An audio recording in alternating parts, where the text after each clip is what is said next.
Word on the Computer. E aí, nenéns? Bora lá, então? O Dog Caramelo na nota de R$ 200 vai ser bom demais. Não, gente, tinha que ser, tem que ser, tem que ser. Tem que ser o Dog Caramelo, nossa senhora. Bom dia, aquele filme Rede de Ódio é muito bom. Bom, já que o Natan já se pronunciou, eu quero saber aí de vocês. Primeira coisa que eu quero saber, quem viu o que? Porque eu tinha falado de vários, né? Eu tinha já falado do documentário, né? Do Pai, Filho, Pátria. Difícil segurar as lágrimas. Aí falei do Rede de Ódio. Aí eu tinha comentado com vocês sobre Girl, mas não deu tempo de passar o trailer. Tinha falado de A Caçada, que é até difícil até de conseguir o filme, e da série da Netflix Amor no Espectro, sobre pessoas no espectro autista, né? Mas o que deu tempo da gente falar mais mesmo foi o Rede de Ódio, que tem várias pessoas que, né, já estão falando sobre ele. Deixa eu ver aqui. Aquele filme Rede de Ódio é muito bom. É muito bom, professor. Bom dia, você assistiu todas as indicações. Priscila, sua maravilhosa! Qual que você gostou mais? Guilherme viu, também achou muito bom. Eu não assisti ainda, sem spoilers. Pois então, corra, Pedro Yasser! A Clara achou perfeito. O protagonista frio, calculista, completamente. Né? Completamente. Aquele ator é um gênio. Achei aquele ator simplesmente genial. A Ana Clara, eu e meu irmão amamos Rede de Ódio. Vai assistir Girl essa semana. Beleza, maravilha. E Rede de Ódio, nosso final é perfeito. Nossa, não vou nem fazer o resto do comentário aqui para não dar spoiler. Eu vi e achei legal, mas esperei até demais, porque você recomendou. Não se pode agradar a todos e a todas. Rede de Ódio é maravilhoso. Já até utilizei minha redação muito bem. É essa a ideia, Bárbara. É. Tchururu!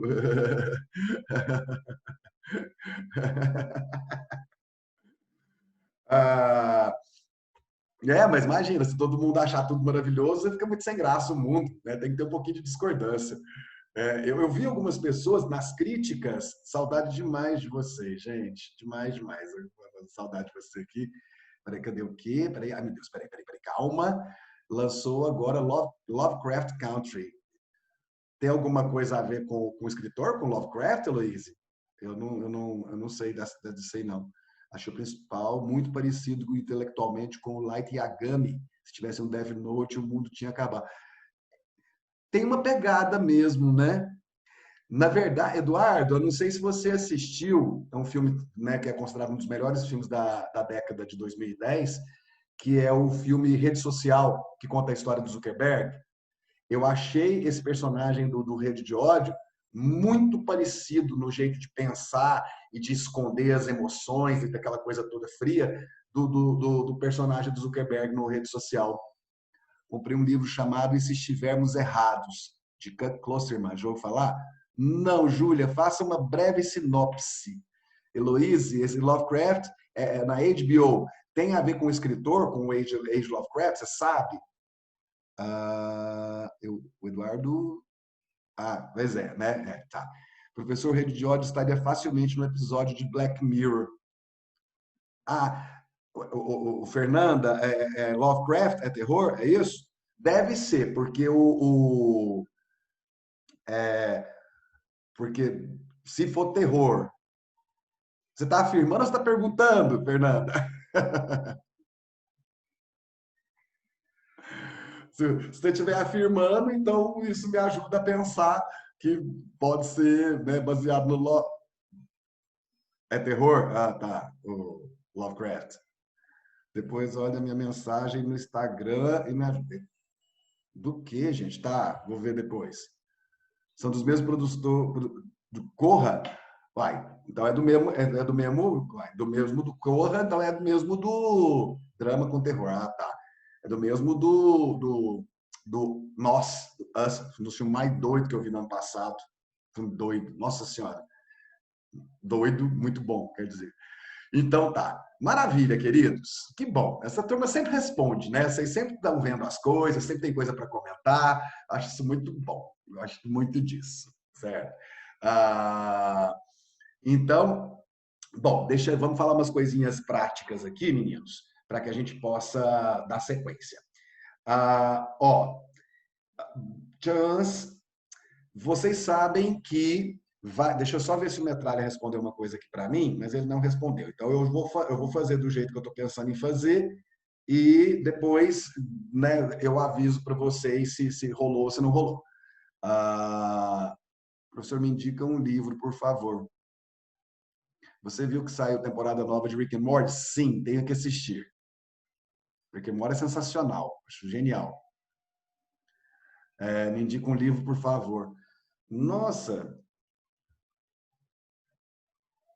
que eu já indiquei para você, Isadora? Assim, o que eu já indiquei? Porque, na verdade, é tanta gente que pede indicação que às vezes a gente fica meio perdido. Coloca aí o que eu já tinha indicado e você já leu alguma das indicações. Ah, eu agora eu terminei de ler O Homem de Giz, né, para o segundo ano. Terminei de ler um chamado A Rainha da Neve. Terminei de ler, estou terminando de ler O Retrato de Dorian Gray, que eu já tinha lido, mas fazia muito tempo, então era basicamente assim fundamental eu ler de novo, porque eu descobri que eu não tinha maturidade para ler na época que eu li. Ah, Ali na época da Inocência, é um clássico na época da Inocência, viu, Beatriz? Mas às vezes é por conta da linguagem. Você gostou de Homem de Giz? Não gostei muito do final. Eu gostei, eu só achei, eu achei assim, coerente. Gente, mas tem um cara de uma moto aqui que ele não sabe desligar o alarme dele. Olha isso. Aí fica essa moto engasgada.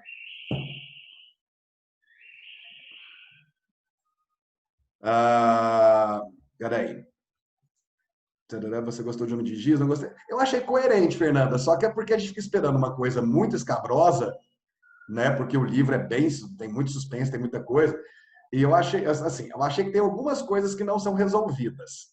Mas eu gostei, no geral. Esse livro sobre o retrato é sobre o quê? Retrato de Dorian Gray. Retrato de Dorian Gray é um dos livros mais importantes do final do século XIX. É o Oscar Wilde, né, que é um cara britânico, que sempre foi conhecido muito pela ironia dele. E essa história é muito famosa, virou filme assim várias vezes. É a história de um rapaz que ele tem um retrato dele pintado, ele é um rapaz jovem, muito bonito, de 20 anos de idade, e esse pintor, que é o Basil, é meio apaixonado, é meio fascinado pelo Dorian. E pinta um retrato perfeito. E tem um outro personagem que vai ficar na cabeça do Dorian, o Dorian é meio ingênuo e tudo mais, né? E o Dorian vai ficar, né, muito impressionado com a beleza do retrato e vai ficar muito é, triste com a ideia de que aquele retrato vai continuar jovem para sempre e ele vai envelhecer. Então vai rolar uma coisa meio louca, porque assim, é como se fosse uma espécie de pacto, porque o Dorian vai falar que assim, que ele daria tudo para trocar de lugar com aquele retrato, tipo, ele continuar jovem e belo para sempre. E isso vai acontecer, certo? O tempo vai passar, né? E tudo que acontecer de ruim ou de maldade que o Dorian fizer e o passar do tempo, o envelhecimento, ele não vai sentir no rosto nem na pele, né? O retrato é que vai começar a modificar. É obra-prima, né? Um dos livros mais significativos, né, do final do século XIX. Acabei de ler Por Lugares Incríveis, eu nunca li, mas ouvi falar que é bem legal. É um esquilinho. É! Esquilinho, tô chamando. É verdade. Você já comentou sobre ele ano passado.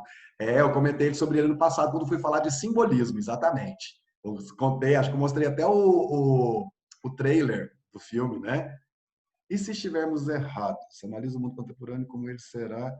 E se estivermos errados, analisa o mundo contemporâneo como ele será visto quando for um passado distante. Assim, ele trabalha com o fato de que o que compreendemos como verdade hoje e lutamos com unhas e dentes para defender, às vezes com certo extremismo, talvez no futuro seja refutado. Ele traz várias reflexões, não, ele ainda mais acho que é bom. Eu adorei essa sinopse que você fez, Júlia. Nossa, eu vou colocar aqui agora na minha lista.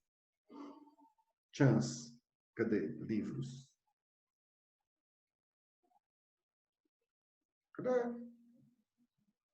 Tem tanta coisa aqui. Obras está aqui. Não, creme para não é isso. Isso aqui é Einhau. Peraí, gente. Ah, aqui. Tem tanto trem. Deixa eu botar aqui uma nota nova. E se estivermos errados? Beleza. Então tá, queridos. Bora então. Gente, vocês sabem que na semana que vem vocês têm a avaliação diagnóstica, né? E aí começam as adaptações para que a gente possa fazer. Beleza. A Metralha respondeu o que eu precisava aqui. E assim, vocês vão ter, né, algumas listas, alguns quiz que vão ser utilizados para compor a nota, né, de segundo bimestre, e essa avaliação diagnóstica também e tal. E aí eu quero, na verdade, fazer o seguinte, porque eu fiz listas para vocês, por exemplo, fiz muito material, né? Tem material de distratores, mas assim, mais para o final, mas tem 3 materiais de intertextualidade, tem material de figura de linguagem, tem material de variações linguísticas, tem certo? Só que assim, eu não fiz muito em formato de quiz, né? Acho que eu fiz um quiz de figuras de linguagem, um quiz de variações linguísticas, certo? Então eu vou fazer o seguinte, aí por isso que eu estava falando, estava esperando a resposta do Metralha aqui. Eu vou fazer para vocês, vamos botar na plataforma hoje. Eu vou botar um quiz, no formato de quiz, revisando variações linguísticas, né, pegando exercícios de variações linguísticas, figuras de linguagem e intertextualidade. E esse quiz vai compor a nota de vocês. Tá bom? O Rafael disse que está por R$24 na Amazon, e se estivermos errados. Tá? Eu também vou comprar já já. Beleza. Entenderam? Então, eu vou pegar o quiz do dia 22 de abril, que é um quiz de variações linguísticas de vocês, tá? Tá lá, procurando as postagens, dia 22 de abril, vai ter um quiz meu lá de variação linguística. Vou pegar esse quiz e vou pegar esse quiz que eu vou, né, passar para vocês hoje, para compor as notas do quiz junto com a avaliação diagnóstica. É isso, né? A avaliação diagnóstica entra também ou ele é só nota substituta? Enfim. Esse quiz vai ser para a nota do terceiro bimestre, né? A avaliação diagnóstica entra também. Né? Gente, isso é tudo segundo bimestre. Terceiro bimestre vai começar a partir lá de setembro, que vai ser feitas as avaliações normais, tá certo? Né? Lembrando, o que foi colocado aí pela coordenação, né? É que essas... Aí, ó, olha lá. É que os quiz e avaliação diagnóstica, isso é para finalizar a nota de segundo bimestre, já que a de primeiro vocês já tinham lá com o simulado, com a prova e tal, né? Esse quiz é do dia 22 de abril, de variação linguística. Muita gente já fez, eu dei uma olhada lá, muita gente já fez. Mas, assim, mais da metade não fez. Eu vou... Tá. Se você já fez, Heloísa, não tem problema, tá? Porque a avaliação diagnóstica é para repor nota do primeiro bimestre e do segundo bimestre. Os quizzes só para o segundo bimestre. Obrigado, Ana Laura. Então, a avaliação diagnóstica vai repor nota para quem não fez prova no primeiro bimestre e também vai ajudar na nota do segundo bimestre. Os quiz vão para a nota do segundo bimestre. Tá? É isso aí mesmo. Obrigado. Então, é isso, tá bom? Então, quer dizer, o que você precisa ir atrás? Se você fez esse quiz de variação linguística, certo? Agora, né, foi explicado um punhado de coisa para a gente, vai ficar mais fácil vocês encontrarem os materiais nossos, certo? Porque a gente vai colocar tudo em tópico agora. Então, o tópico Raul, vai estar tudo do Raul lá, tá certo?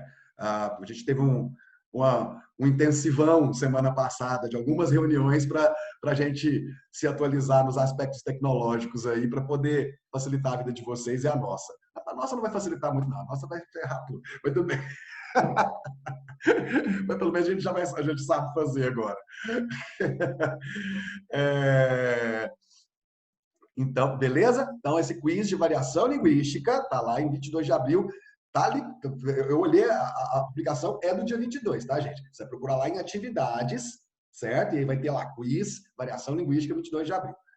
Tá? Se você se lembra de ter feito direitinho, beleza? Tranquilo. Se não, vai lá atrás para você fazer para mim, tá? Eu vou te dar até a semana que vem para você fazer isso. Porque aí na semana que vem, quando você entregar na quarta-feira o quiz que eu estou passando hoje, aí eu já vou corrigir ele e aí já vou compor a nota de vocês. Tá bom? Certo? Lembrando que na semana que vem você tem a avaliação diagnóstica no sábado, que vai dar dia 29, né? Do dia 29. E lá vai cair só intertextualidade da minha. Vão ser, se não me engano, 5 questões. E aí deve ser 3 questões da Maria Elisa e 2 questões minhas. Maria Elisa que dá gramática para vocês no terceiro ano, certo? Isso. Tá, beleza. Isadora.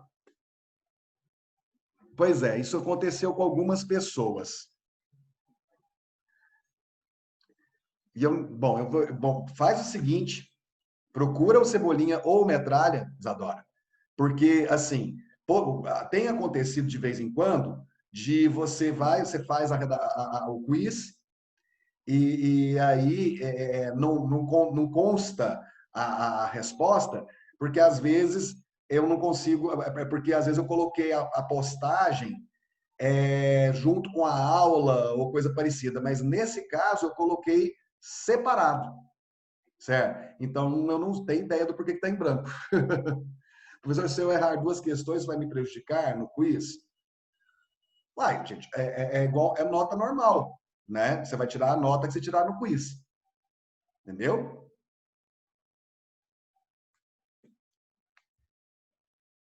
Certo? Igual uma avaliação normal. O meu também está em branco. Aí, ó.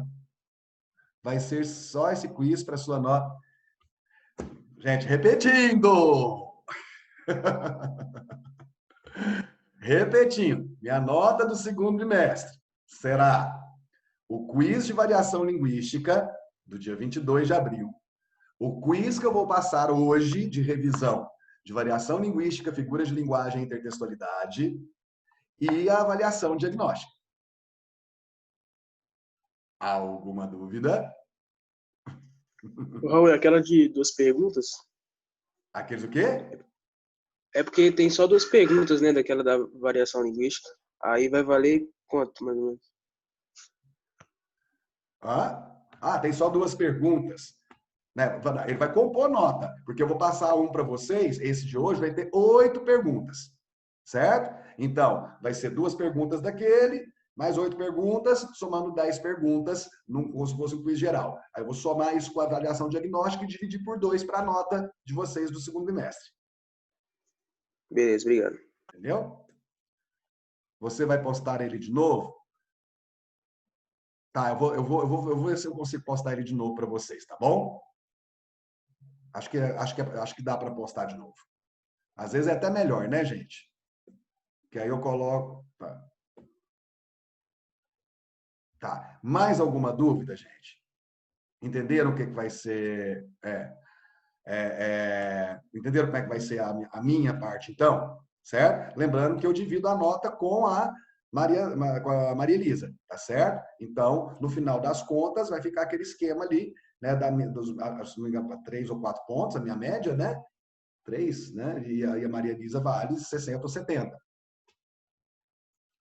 Tudo bem? Então, tá bom. Chance.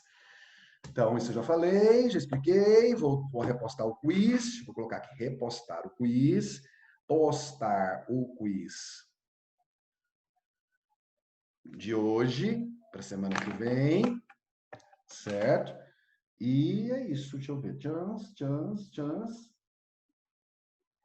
Tá. O que é isso aqui? Quinta-feira. Não, quarta-feira.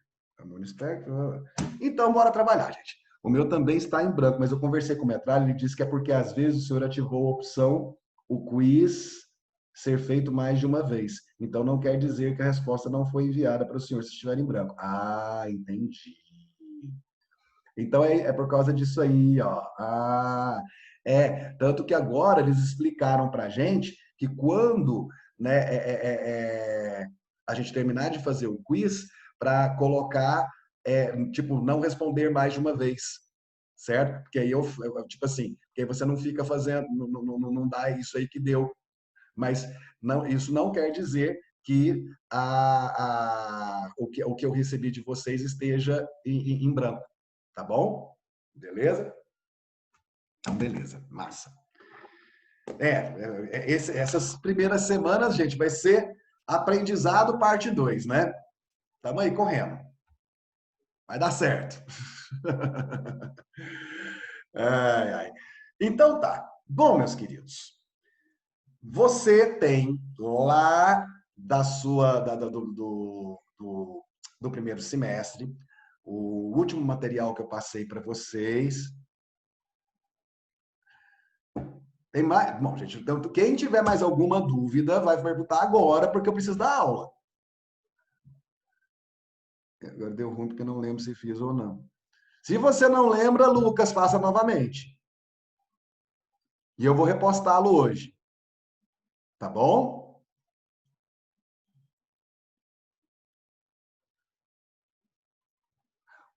Isadora, como eu tinha deixado aberto para responder novamente, então acho que não tem problema nenhum você responder de novo, tá? Ok. Mais alguma dúvida?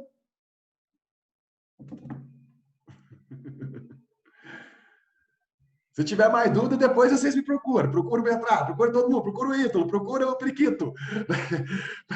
Para a gente poder dar aula. Vamos lá. Mas assim, obviamente, gente, todos nós teremos muitas dúvidas nesse início, tá? Nesse reinício aí com essa nova configuração. Então, normal, tá?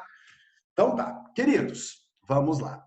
Você sabe que no final do semestre passado nós estávamos trabalhando com a questão dos distratores e a gente estava falando, né? Eu estava começando a colocar para vocês algumas formulazinhas, algumas estratégias para que você possa, né, ter mais segurança, ter mais critério na hora de responder as questões da prova de linguagens, certo? Se não me engano, foi nessa sala que perguntaram se nos outros, se nas outras áreas de conhecimento também tem essa questão dos distratores.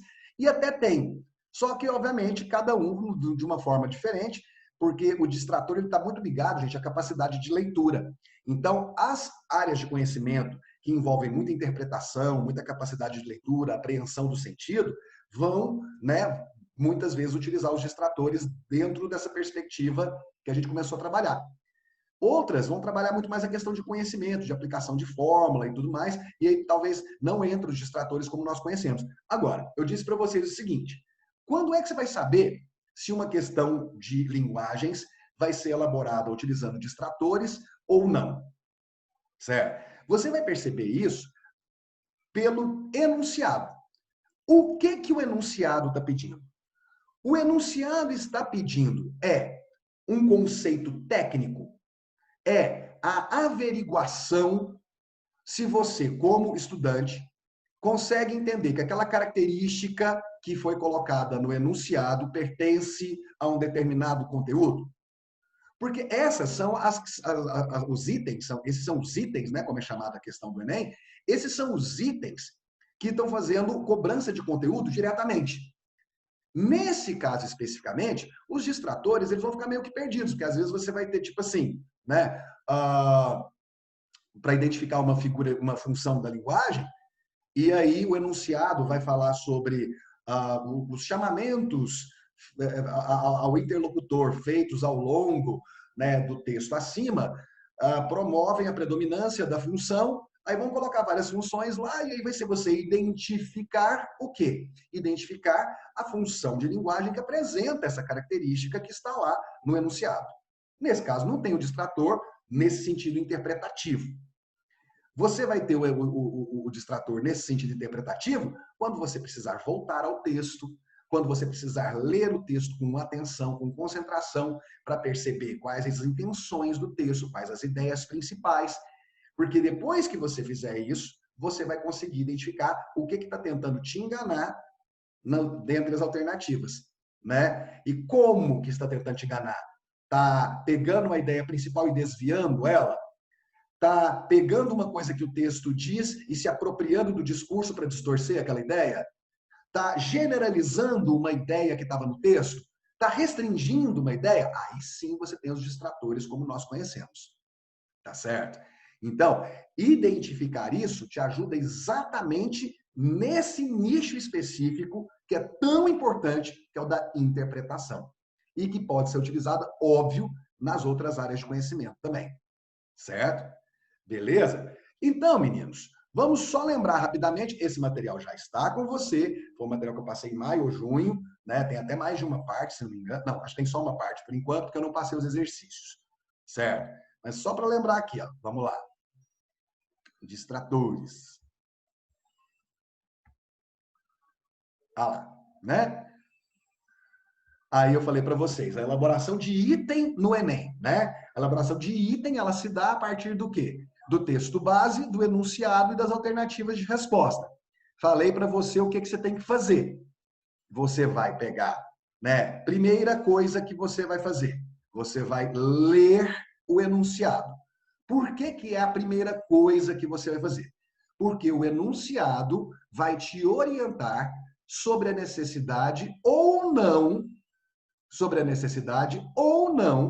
de se ler o texto base. Raul, por que essa coisa de ler ou não o texto base? Porque você sabe como a questão de administrar o tempo na prova do Enem é uma coisa complicada. E se você puder, com segurança, não ler um texto que vai demandar aí uns 2, 3 minutos, imagina com tanto de questão, tanto que isso pode trazer de acúmulo de tempo, né? Se você puder, com segurança, não ter que ler esse texto base, porque o enunciado já te dá o que você precisa para achar a alternativa, certo? Melhor. Então, a primeira coisa que você vai fazer é ler o enunciado. Percebendo a necessidade de ler o texto, você vai fazer o seguinte, você lê o enunciado e você já fala, bom, então eu tenho que achar no texto base isso que o enunciado pede. E aí, quando você vai fazer a leitura do texto base, você vai ficar procurando aquilo que vai ao encontro do que o enunciado falou. Por isso, você tem que ter muito cuidado, muita atenção, muita concentração na leitura do enunciado para ver se você compreendeu o que ele disse. Para não ter que voltar a leitura nele toda hora. Então, faça uma leitura concentrada do enunciado, certo? Para você entender, assimilar o que ele disse, o que ele está pedindo. Aí vai para o texto base já procurando o que esse texto base está dizendo, o que ele está dizendo, que vai ao encontro, ou que pode ser interpretado, ou que pode ser inferido, ou que está sugerido pelo enunciado. Depois que você fizer isso, já com uma canalização da ideia, você vai procurar as alternativas, o gabarito, certo? Quando você estiver mais experiente na questão dos distratores, o que vai acontecer é que você já vai ler uma alternativa e perceber que aquela lá está o quê? Fazendo uma apropriação do discurso, ou seja, está distorcendo as palavras do texto. Você vai perceber que a letra B está colocando de forma generalizada uma coisa que o texto base colocou como específico. E aí você vai começando a ter mais facilidade para eliminar com critério e não naquela, eu acho que está mais a cara da C do que da D. Não. Você está eliminando a D porque você percebeu que a D tem um distrator que você conseguiu identificar. Aí, gente, você vai ter muito mais segurança para poder o quê? Responder as questões. E vai fazer o quê? Tirar a nota 45 que eu quero que você tire em linguagens. Certo? Vai lá. A nota 45 não, né? O acerto, 45 acertos. Vai saber quanto que vai dar 45 acertos, né? Essa nota da TRI do Enem para linguagens é uma doideira. Vai lá. Então, beleza. Aí, você já sabe, os distratores são o quê? São exatamente o quê, gente? as opções, né, nas alternativas que são feitas para distrair você, né? Ó, então, ou seja, são as alternativas erradas, certo? Ah, são as alternativas erradas. Agora, a grande questão, gente, é que elas são alternativas erradas com critério. E aí é que entra o que eu acho importante salientar. Por quê? Vamos supor, por exemplo, que tenha uma questão de anúncio publicitário. As questões de anúncio publicitário, geralmente, vão contemplar as habilidades 27, 28, 29 e 30 da matriz das competências e habilidades do Enem. Tá bom? 27, 28, 29 e 30. A questão da inferência de uma ideia, a questão das características do texto publicitário, a questão de para que público o texto publicitário está voltado, tá ali, entre 27 e a 30, por ali, certo? Das habilidades. Então tá, o que eu quero observar? Eu vou fazer uma letra D, que vai ser um distrator, pegando uma falha, por exemplo, na habilidade 27, que tem a ver com a inferência de ideia. Eu vou construir a letra D, né, com um distrator que tenha a ver com essa capacidade ou não sua de perceber essa questão da inferência da ideia. Então, o distrator, ele não é só uma resposta errada. Ele é uma alternativa que está ali para conferir as habilidades que se espera que você tenha para aquele gênero textual, para questões daquele gênero textual. Raul, então essas questões têm que ser muito bem feitas, né? Tem. Elas têm que ser muito bem feitas, porque elas têm critério de elaboração. Elas não podem ser coisas aleatórias. Não pode ter, numa questão de interpretação de texto, uma alternativa letra E que seja esquilo. Certo? Por isso que você não vê na prova do Enem alternativas como nenhuma das anteriores. Porque isso aí é para preencher buraco. Tá certo? Você vai preencher buraco. Então, você vai ter na construção dos distratores esse tipo de observação. Quais as habilidades que essa questão está exigindo do aluno e eu quero ver se ele acerta qual é o gabarito e se ele vai ter problemas nos distratores relativos às outras habilidades que dizem respeito a isso aí. Interessante, né? Por isso que você tem o seguinte, na TRI, você tem aquela coisa, se você errar a questão e você errou muito feio, tipo assim, você marcou a alternativa que assim era a pior de todas, certo? Você tem uma descida muito acentuada na sua nota, certo? Por quê? Porque a elaboração do item, né, no que se refere à construção das questões, pega o seguinte, alternativa que vale 0, alternativa que vale 0,25, alternativa que vale meio, alternativa que vale 0,75 e alternativa que vale 1. Se uma questão é considerada de fácil para média, por exemplo, e você foi totalmente equivocado e marcou a letra E, que é a que vale 0, você tirou 0 numa questão de fácil para média. Isso vai detonar a sua TRI. Por isso que você precisa ter muito cuidado na hora de observar essa questão relativa aos distratores, às justificativas do porquê que você está deixando aquela questão de lado, aquela alternativa de lado, ou porquê que você está escolhendo uma alternativa como gabarito. E entender bem os distratores é exatamente a ferramenta que vai te ajudar nisso. Bacana? Então vamos lá. Já só para lembrar vocês aqui, né? Normalmente um distrator apresenta informação a mais, a alternativa apresenta informações verdadeiras ou não que não fazem parte do texto base, do contexto relativo à questão ou de inferência possível, ou a questão da inferência que eu falei da competência 27, da habilidade 27. Informações a menos, restringe, né? A alternativa apresentada, né, apresenta informações insuficientes para solucionar o problema apresentado. Informação discordante, né? Pode ser uma discordância entre o que o enunciado diz e o texto base. Pode ser uma discordância em relação às ideias do texto, né? E por aí vai. Na alternativa, apresenta uma informação que contraria aquelas expostas no texto base ou no contexto da questão. Eu fiz um resuminho aqui, ó. Ó.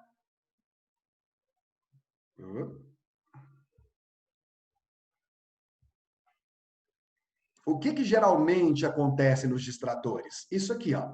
Problemas de apreensão do sentido e construção dos distratores. Intromissão discursiva ou transfusão de ideias, ou seja, a alternativa intromete na ideia do texto, certo? Distorcendo aquilo que está falando. Generalização, restrição, embaralhamento de ideias. O negócio está falando, na casinha do vovô é azul. E aí você mistura as ideias e coloca, né? A casinha tem um vovô azul. E aí você, quer dizer, demonstra que você não entendeu, né, a ideia do jeito que ela está ali. Distorção do sentido das palavras, aspectos da semântica, o sentido das palavras, o que elas pretendem dizer. Dedução de relação não contida, você lê o texto e aí você chega, né, a uma conclusão, uma dedução que não é aquilo que o autor quis dizer. Mau processamento de dados contidos no texto, né? O texto vai, de repente, um infográfico, e esse infográfico vai demonstrar ali, né, um percentual relacionado ao número de pessoas infectadas pela Covid-19, né? E aí você vê o dado e marca um dado que não condiz com aquele percentual que está ali. Então, isso é um mau processamento de dados contidos no texto, né? Então, esses são alguns dos possíveis distratores. Indução ao erro por tangenciamento da ideia principal.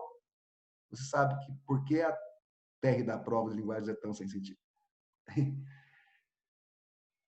Natan, é mais ou menos por aquilo que eu falei agorinha, né? São muitas variáveis e tem uma questão que é complicada aqui, porque se você erra uma questão que é considerada fácil e você erra essa questão marcando uma alternativa que é nota 0, certo? Você vai ter né? Você pode acertar 44 questões, mas essa que você marcou a alternativa, que é nota 0, numa questão que é considerada fácil, ou fácil para média, vai detonar a sua TRI, certo? Então, ninguém sabe explicar direito como é que funciona exatamente a TRI de linguagens, tá, gente? Mas são coisas como essa que eu acabei de falar que tornam a TRI de linguagens a mais estranha de todas, tá? Por quê? Porque acontece em interpretação de texto, em leitura, acontece muito isso.